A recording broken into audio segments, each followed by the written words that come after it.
Boa noite a todos. O tema do Fala-me PSP de hoje é ética na política. Vamos nos aprofundar numa prática muito comum que é a troca de favores entre políticos e cidadãos, o que pode gerar danos individuais e coletivos para toda a sociedade. Para explicar melhor sobre esse tema, entendemos o significado e como combatê-lo, vamos falar com o promotor de justiça Arthur Antônio Tavares Moreira Barbosa, coordenador do Centro de Apoio do Patrimônio Público do MPSP. Lembrando que a gente está ao vivo e que todos podem fazer suas perguntas aqui nos comentários. Doutor, boa noite e obrigada. Boa noite, Marília, tudo bem? Agradeço bastante o convite, é um tema muito propício, fico feliz com essa oportunidade da gente falar um pouquinho mais desse tema para todos. Obrigada, doutor. Então, sempre lembrando as pessoas que elas podem fazer suas perguntas. Vamos começar um pouquinho falando sobre o que é mesmo, exemplificar o que é essa troca.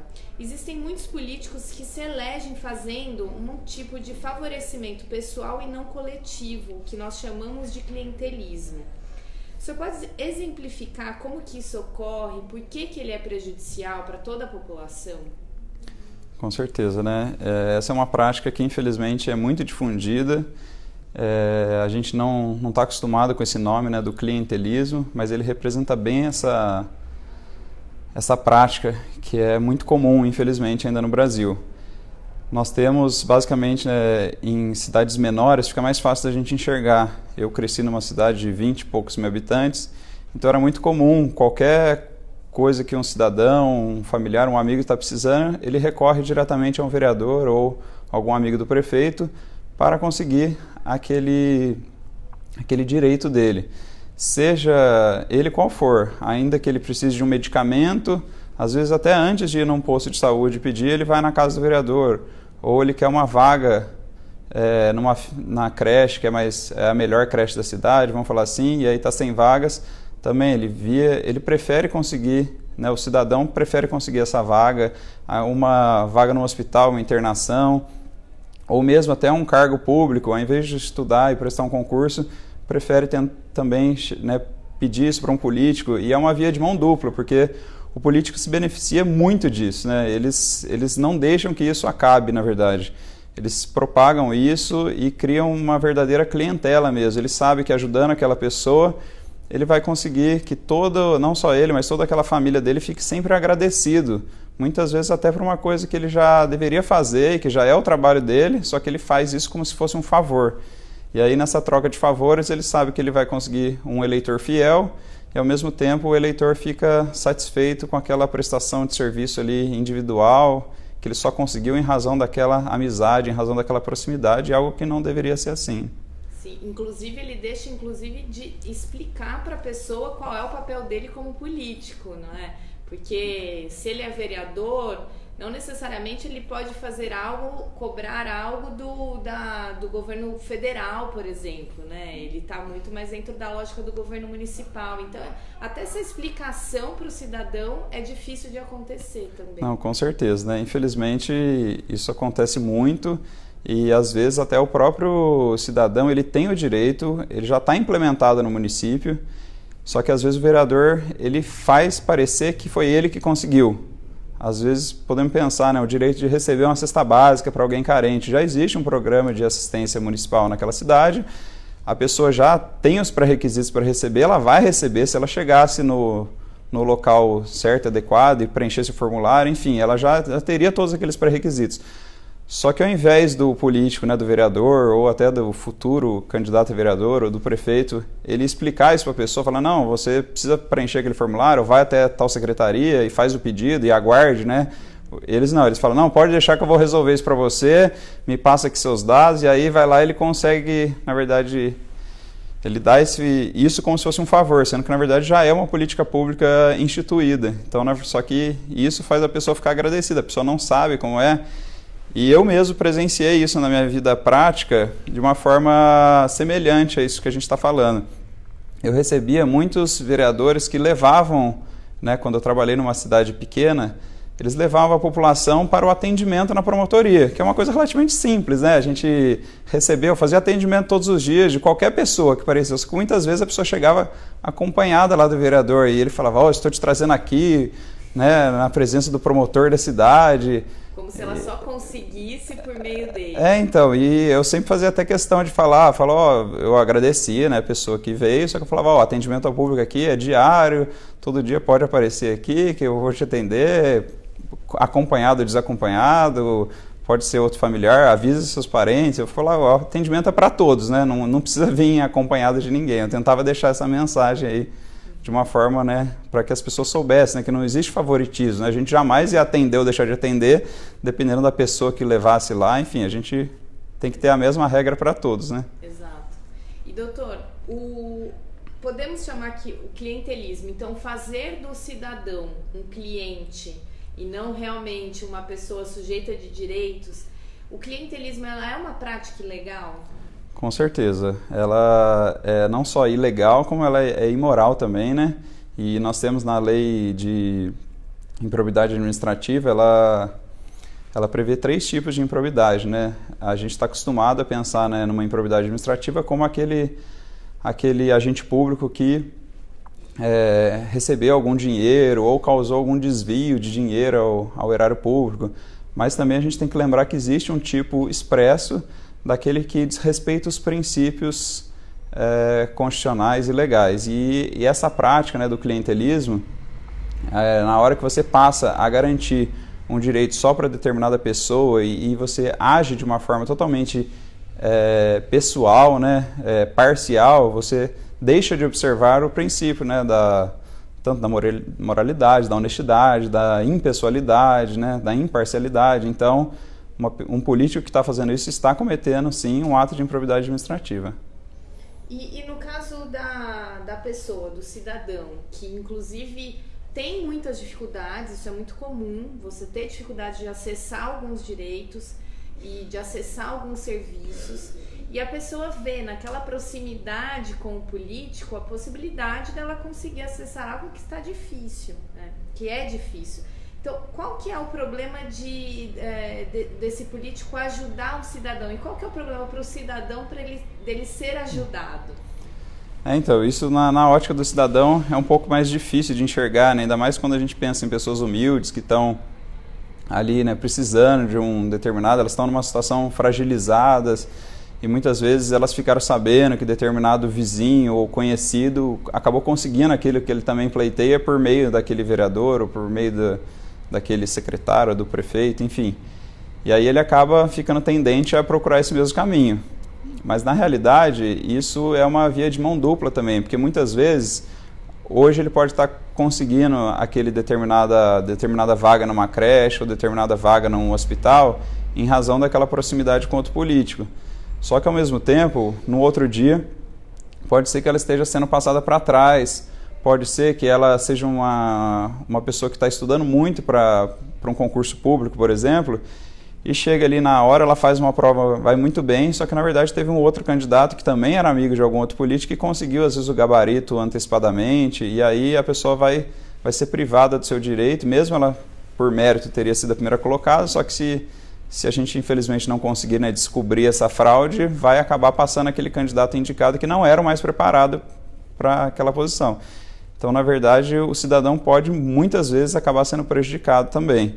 Então, o ideal seria que buscasse os políticos, né? Isso a gente não jamais aqui vai pregar o distanciamento do cidadão com os políticos, é justamente o contrário. É para tentar criar a maior proximidade possível, mas não nessa pessoalidade de troca de favores, e sim cobrar a política pública. Falar, por que está faltando vaga em determinado bairro de creche? Por que o hospital não está marcando a cirurgia? O que está acontecendo? E aí a gente vai ter que trabalhar em algo que a gente não está acostumado muito no Brasil, que seria, né, um padrão totalmente objetivo, impessoal e transparente. Eu acho que o principal remédio para tudo isso que a gente está falando aqui seria a transparência. Se a gente chegasse em cada creche, por exemplo, que não tem vaga? Não tem, mas quantas pessoas tem na fila? Tem 30. Aqui está a lista, ainda que fosse com as iniciais, aquelas 30 pessoas que estão lá, e você pudesse acompanhar, e você pudesse voltar ali daqui 2, 3 meses e saber que o seu nome ali já subiu. Ou seja, você sabe que tem uma previsibilidade ali, você sabe que qualquer pessoa, independente de quão amigo for de qualquer um, vai entrar naquela mesma regra. Enfim, isso traria uma sensação né, de honestidade maior, né, de moralidade, e esse seria o mundo ideal, que tudo fosse, né, mais transparente, seja na educação, seja na saúde, seja nos concursos públicos, né, para que a gente pudesse, com certeza, saber que não tem como você passar. Hoje o problema é que muitos cidadãos pensam assim, se eu não fizer isso, eu tô sendo, né, passado para trás, então é melhor eu procurar aquele político.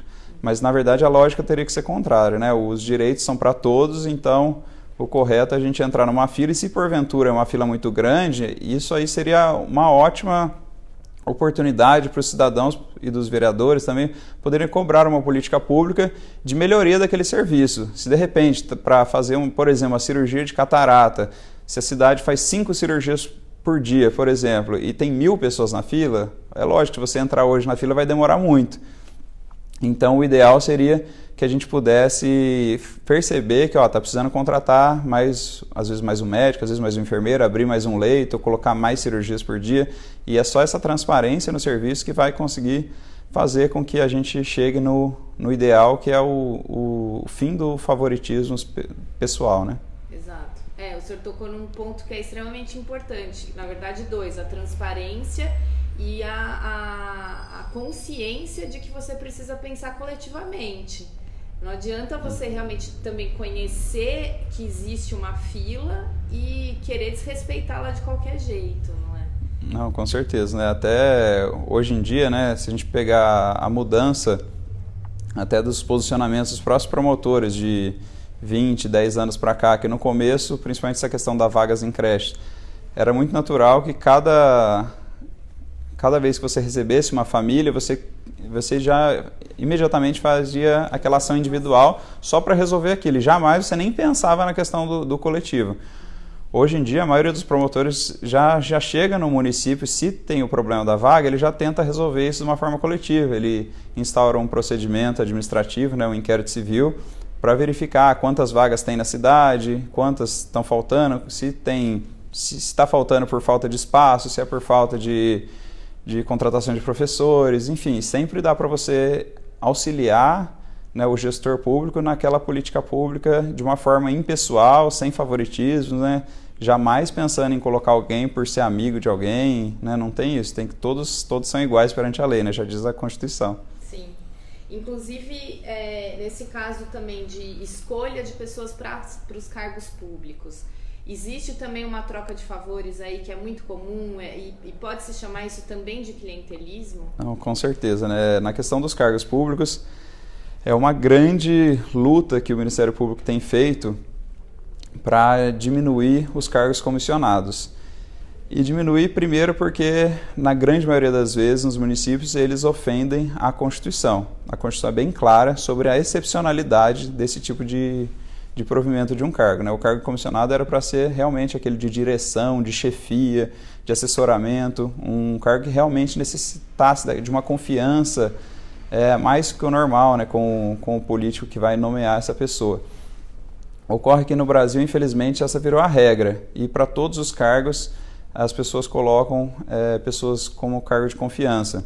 Esse talvez seria o problema número 1 aqui que a gente tem enfrentado, e muitas vezes esse problema é criado justamente em razão dessa troca de favores, né? O político pode ter prometido muito na eleição que vai conseguir um cargo, e aí aquela pessoa e aquela família da pessoa ficam todos agradecidos e cobram também, né? Se foi prometido, eles cobram que coloque ele na secretaria tal, na diretoria tal, e de repente a gente tem um problema gigantesco, tanto porque aquela pessoa não deveria estar ali, aquele cargo é um cargo às vezes, muitas vezes burocrático, técnico, que a Constituição deixa bem claro que esse cargo deveria ter sido provido por um concurso público, que é uma regra impessoal, que vai selecionar a pessoa mais preparada.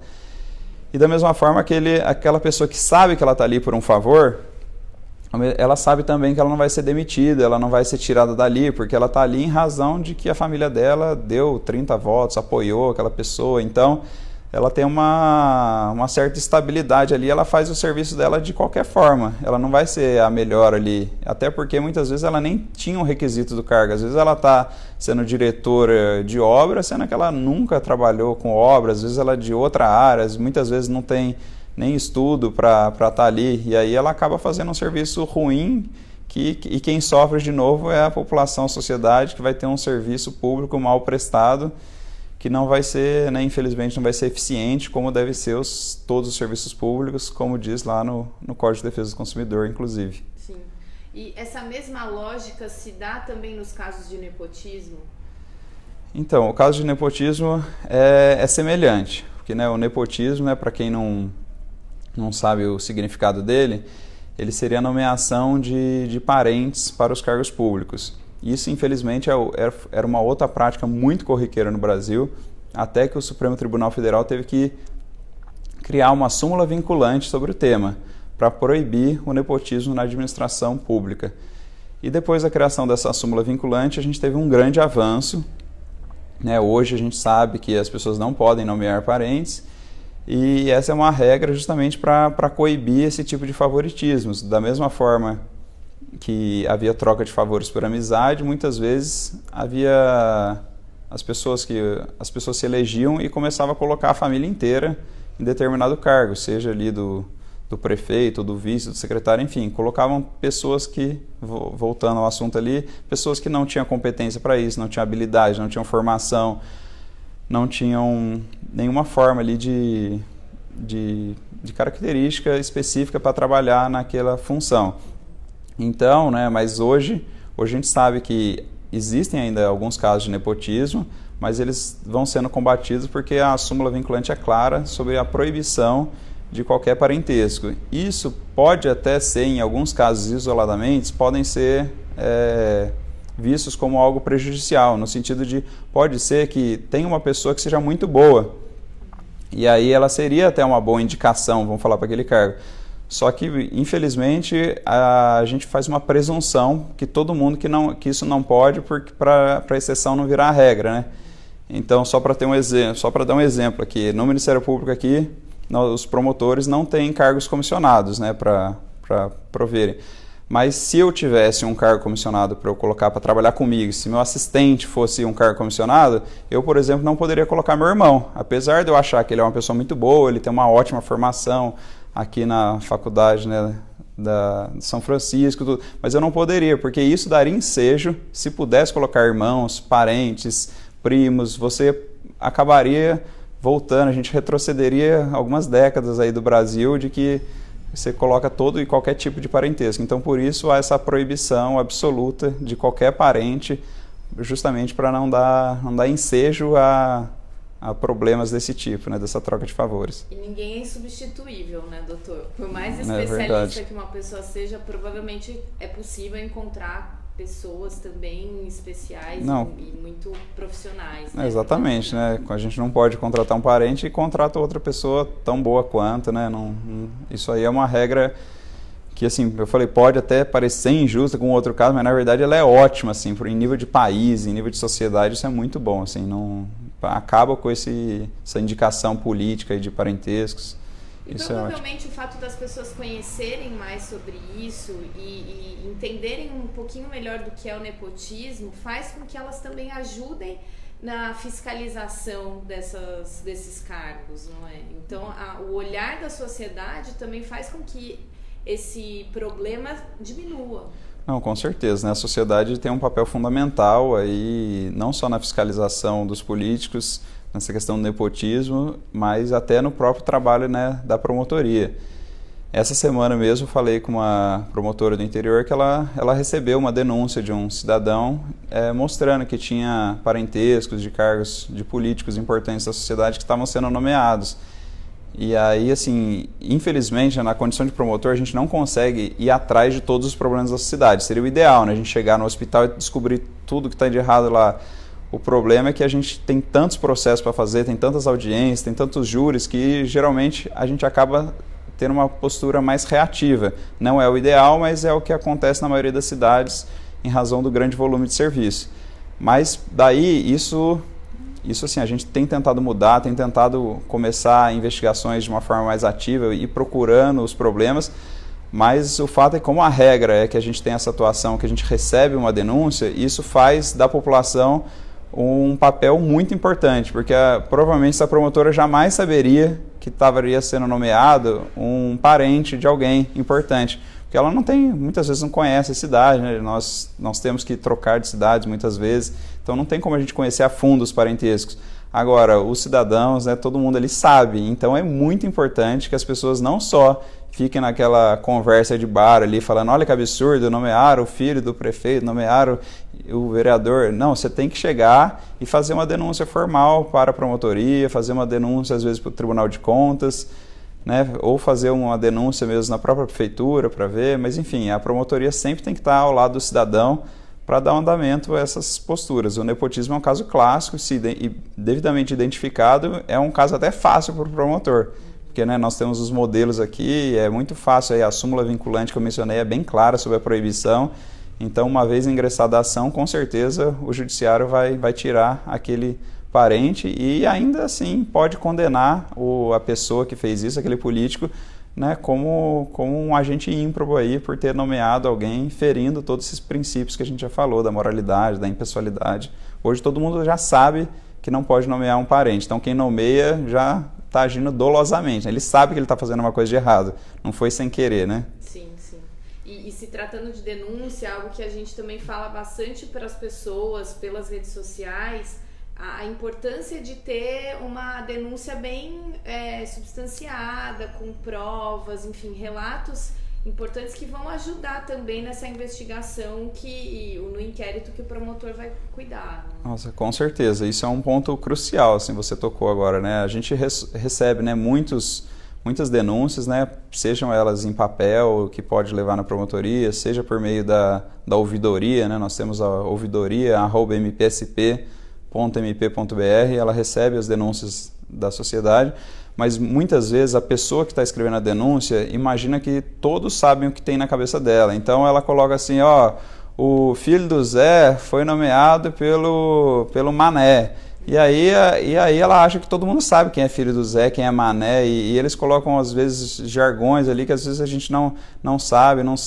Seria muito importante que ele falasse exatamente. Ele fala, na escola tal, eu coloco o nome da escola, ou coloca a rua que a escola trabalha, tenta colocar o nome da pessoa em vez do apelido, né? E é uma coisa, tudo bem, você conhece a pessoa pelo apelido, ele é o Biruta, tudo bem, mas tenta descobrir o nome, o que é o João, é o Marcelo, tenta pelo menos o primeiro nome, isso aí facilitaria muito o nosso trabalho. Seja uma pessoa conhecida na cidade, mas o promotor também pode ser novo na cidade. Exatamente, né? Então. Também tem esse elemento aí que é um dificultador muitas vezes. Então, exatamente, a gente pouparia muito tempo, às vezes a gente, né, como cidadão reclama, né, da demora da justiça, do trabalho, só que na verdade muitas vezes essa demora é feita em razão de uma denúncia que foi incompleta.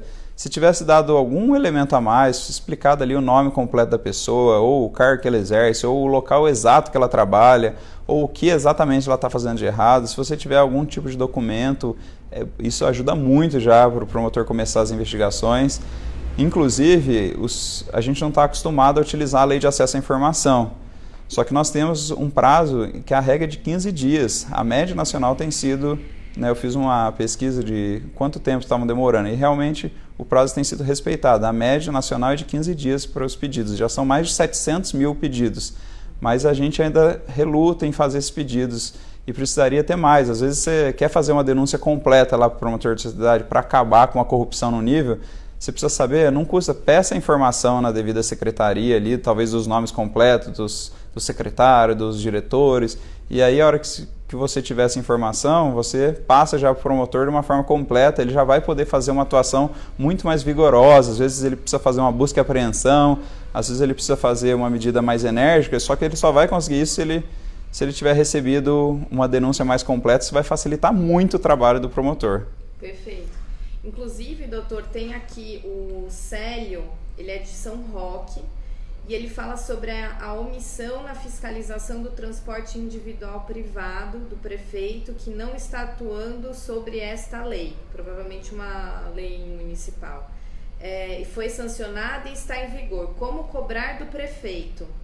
Acho que uma maneira boa aí, diante de tudo isso que a gente está falando, é ele inclusive falar sobre isso com o promotor da cidade. Né? Não, com certeza, né? Se está havendo aí um desrespeito, né, da política dos transportes, né? A gente não sabe as especificidades aí do caso concreto, mas seria muito importante que o CEL fizesse aí um relato bem completo do que está acontecendo, de como que é a lei, de o que está errado, o que o prefeito está efetivamente desrespeitando.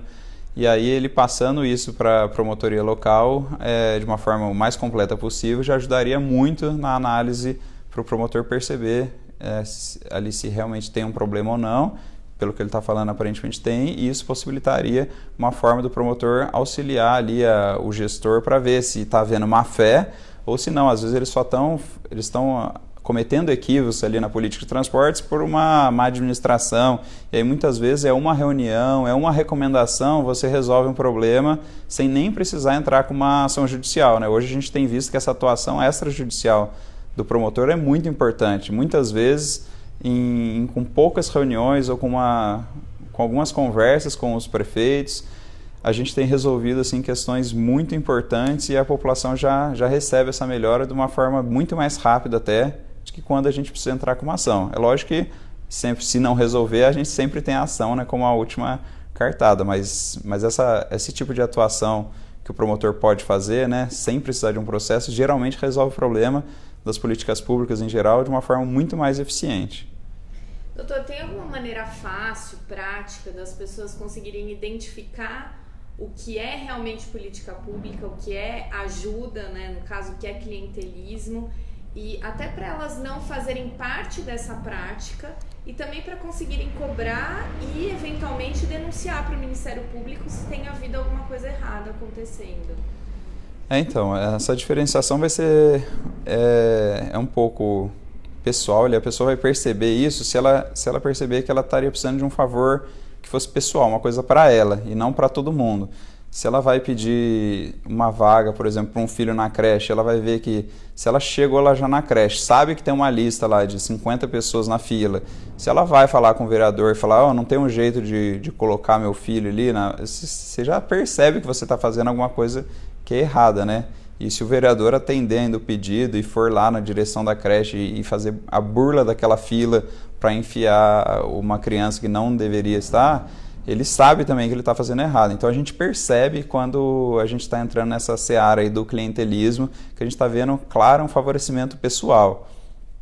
Agora, muitas vezes a gente não tem um favorecimento. Por exemplo, acabou de ser publicada uma lei que garante que os irmãos fiquem na mesma escola de ensino básico. Então, por exemplo, uma mãe que já tem uma criança numa determinada escola, que é aquela mais próxima da residência dela, e está satisfeita.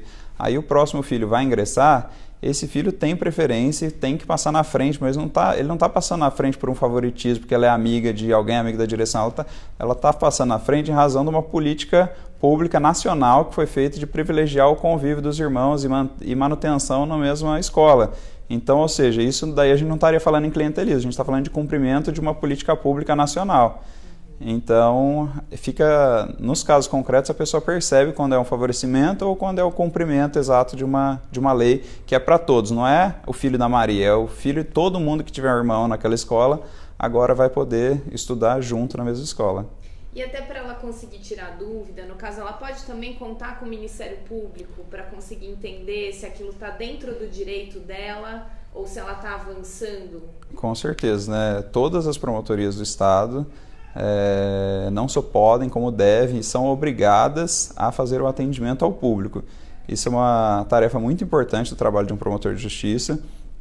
É ali que ele consegue manter o contato com a população, ele consegue sentir o que aflige a população, quais são os problemas mais recorrentes, né? E é lógico, às vezes a gente não consegue fazer o atendimento imediato, porque você está numa audiência, mas dá para avisar ali a população, você pode colocar no fórum ali os horários, os dias que você não tem audiência, que você vai conseguir fazer o atendimento imediato, e mesmo os dias que você tiver, às vezes, ocupado ali numa audiência, se a pessoa aguardar, você sai da audiência e faz o atendimento. Então, a gente está sempre aberto, nós temos, né, funcionários também capacitados para dar ali uma primeira orientação, antes de falar com o promotor de justiça, a pessoa já começa a entender um pouco mais, né? A gente faz ficha de atendimento, a gente dá um feedback, em geral, bacana para a pessoa saber. Nesses casos ainda que envolvem possíveis atos aí de improbidade administrativa, que são atos até graves, né, fazer esse tipo de favorecimento, a gente pode achar que por ser uma coisa comum no Brasil, que não seria tão errado assim, né, furar uma fila na escola, furar uma vaga de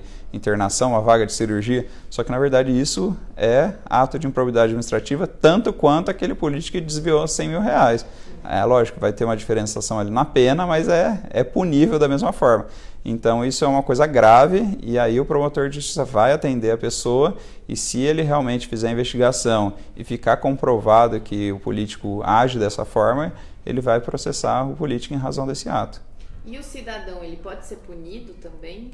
O cidadão, se estiver agindo, né, de uma forma conluiada ali com o agente público, só para explicar, não existe ato de improbidade administrativa feito exclusivamente por um particular, tá? Seria impossível um particular cometer um ato isolado ali. Agora, se ele agir juntamente com um político, aí ele poderia sim responder. É lógico que isso aí seria uma medida mais excepcional, porque o cidadão ali muitas vezes ele nem tem na cabeça dele esse dolo, mas se ficar aprovado poderia ser punido sim. Agora o problema é que o político faz isso o meio de vida dele, porque ele sabe que tem eleição a cada 4 anos, então não é uma coisa isolada, ele já age dessa forma, ele já passa a pegar, seja um direito, que eu falei às vezes, como eu usei o exemplo da cesta básica, ele já sabe que tem esse direito, então só que ele vende uma facilidade, é quase como um despachante ali da cidade, no sentido de dar às pessoas o que elas já teriam direito, mas ele finge que foi ele que conseguiu isso, para conseguir esse favor, essa reciprocidade, né? Uma vez que você é ajudado por um político, você tende a ajudá-lo lá na frente.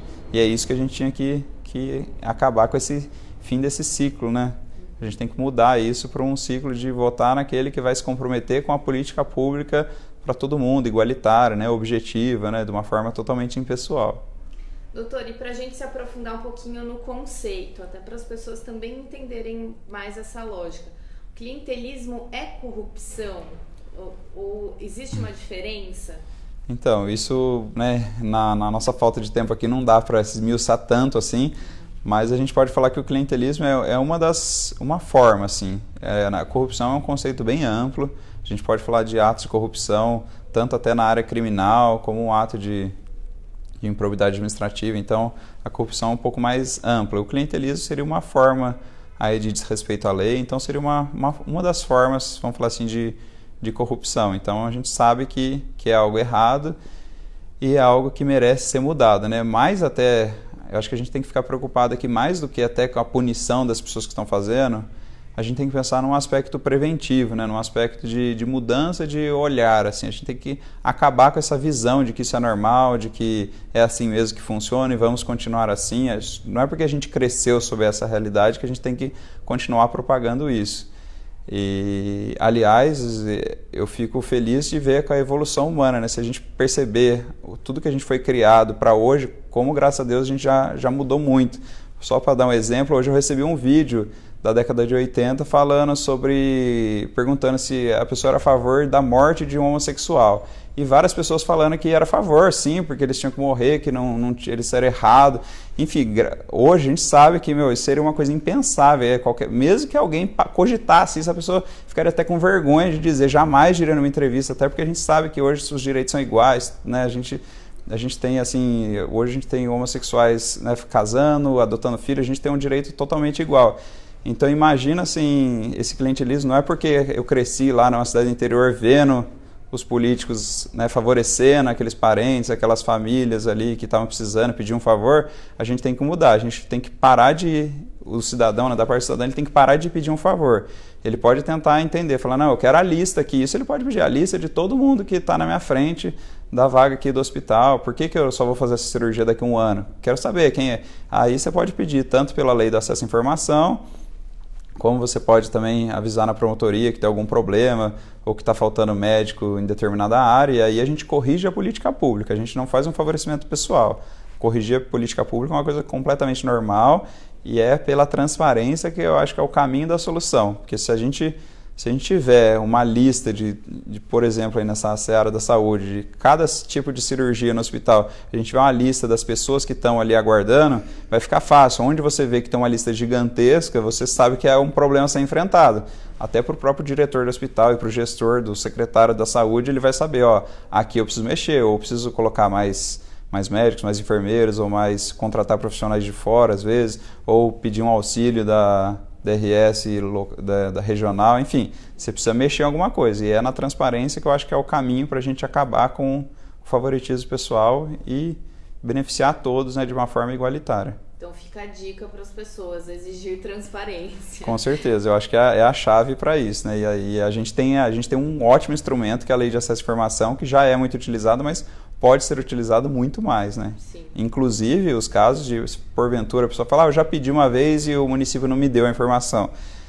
Isso é excepcional, mas caso acontecer, eu fiz uma pesquisa agora e eu vi que os pedidos judiciais, né, as pessoas que não conseguem na seara administrativa e precisam ingressar em juízo, só 19% perde isso em juízo. Então, assim, a grande maioria, os juízes já estão acostumados a conceder esse benefício. Como a lei exige que seja dada a informação, então praticamente todos os casos são ganhos por quem pedir essa informação. No mundo ideal, qual que seria o próximo passo, né? Além de a gente pedir essa informação, o ideal é que essa informação já estivesse disponível, e principalmente pela internet, né? Eu falei, né, de colocar, né, na parede do hospital, né, como exemplo, mas o ideal seria também que a gente tivesse listas públicas na internet, transparentes, seja da vaga, quantas pessoas estão esperando uma vaga numa creche ou de determinada cirurgia, coloca lá, né, no determinado site da prefeitura, da Secretaria da Educação, da Saúde, uma lista atualizada mensalmente, no mínimo, né, para a gente conseguir ver que aquilo ali está girando, e uma lista pública, preferencialmente num formato mais fácil de pesquisa ali, não só aquele PDF lá que você, às vezes um PDF de 200 páginas você não consegue pesquisar nada. Então, talvez um Word, um Excel, uma forma que seja mais de fácil manuseio, bem claro, de uma forma que bem simples, assim, sem juridiquês, sem palavreado que as pessoas não vão entender. E aí, isso, com essa transparência, eu acho que todos poderiam, né, cobrar uma política pública mais eficiente e ficaria bem claro as deficiências da política pública, de como ela poderia ser resolvida, até que a gente vai chegar num dia que as pessoas não vão precisar cobrar, né? Você vai querer saber, você vai entrar na sua casa sem nem precisar pedir para o vereador a transparência ou para o prefeito, você da sua casa você já vai entrar lá no site sem pedir para ninguém. Isso a gente chama de transparência ativa, né? Que é o que a gente vem buscando. Que os próprios sites já publiquem sem ninguém fazer esse pedido. Legal. Ainda é lento, né, doutor? Mas a verdade é que isso é uma forma também das pessoas fazerem parte dessa construção de evolução social, que um dia chegar ao ponto de ter uma transparência ativa, de você conseguir acessar os seus direitos também de uma maneira mais rápida. Todo mundo tem que fazer sua parte. Não, com certeza, né? Uma mudança de cultura que a gente tá inserido, né, na sociedade, e a gente precisa passar a exigir isso. Provavelmente é uma coisa que a gente não foi ensinado isso, talvez quando criança, ou isso não fazia parte da nossa rotina, exigir a transparência das políticas públicas, e hoje a gente já tem noção disso. Então, só para dar um exemplo, em Santa Catarina eles conseguiram fazer essa transparência efetiva dos serviços públicos de saúde. Então, qualquer cidadão hoje lá de Santa Catarina consegue saber qual a posição dele, tem uma previsibilidade de quando vai ser o atendimento, que é uma conta matemática simples, né? Se fazem 5 cirurgias por dia e você é o número 200 da lista, você tem uma previsibilidade de quando vai ser a sua cirurgia, por exemplo. Óbvio que tem casos de emergência que vão passar na frente, né? Esse sistema tem bandeirinhas, bandeira vermelha, ou não, isso aqui não é emergência, ou você pode criar critérios, por exemplo, a Constituição diz que a criança e o adolescente têm prioridade absoluta, então é lógico que eles teriam que ter algum acesso mais rápido do que outros. A gente sabe também que os idosos têm também preferência, então, mas enfim, tudo isso de uma forma bem transparente e impessoal deixaria todos satisfeitos, né, com essa demanda. Sim. Doutor, então, só para a gente fechar, hoje, se uma pessoa ela é amiga de um político, qual que é o melhor uso que ela pode fazer dessa amizade? Então, essa amizade não pode trazer, né, nenhum benefício pessoal para ela, e ela poderia aproveitar dessa amizade para cobrar dele toda essa postura que a gente falou, de não favoritismos, de buscar uma melhoria da política pública para todos. Então, poderia conversar com o político e falar, você trabalha, né, em qual área, né? Ou, sei lá, se for um vereador que fiscaliza o prefeito em todas as áreas, poderia falar, não, o que você está fazendo aí na área da educação? Você está preocupado? Qual que é a demanda que está faltante aí de vagas em creches, em escolas primárias? Ou na área da saúde, quais são as demandas que estão faltando? Onde está faltando mais médico? Onde está faltando mais serviços? E aí você cobrar desse político que ele coloque, que ele cobre, né, do município, ali, do prefeito, da prefeita, que isso fique de uma forma bem clara e ostensiva no site da prefeitura, para que todos possam ter o acesso, né? E essa transparência já gera automaticamente um controle social. E ao gerar o controle social, e com essa transparência, você já diminui muito qualquer caso de corrupção. Porque a gente sabe, né, no Brasil a gente tem muito aquele, vamos falar assim, o ladrão de ocasião. Se ninguém está fiscalizando, ninguém está se importando, a pessoa acaba fazendo uma coisa errada. Agora, quando a gente tem uma transparência boa e a gente tem ali um efetivo controle social que a transparência permite que todos olhem para aquilo e passam a tecer suas considerações e possam passar a cobrar, e deixando claro isso, ficaria tudo muito mais fácil. Perfeito. Doutor, só para a gente passar essa informação para as pessoas, tem uma cartilha que inclusive foi feita pelo Ministério Público sobre o clientelismo, explicando isso detalhadamente, que as pessoas podem acessar. Exatamente, né? O Centro de Apoio produziu essa cartilha no passado e ela ainda está disponível, né, para todos, tanto lá no site do Ministério Público, na área do patrimônio público, nós temos lá cartilhas. Essa cartilha chama Político que faz favor nega direitos. E nós também podemos deixar isso aqui, né, um link nos comentários para facilitar quem estiver assistindo poder ter acesso a esse material que ele mostra muitas situações, né, do gênero, né?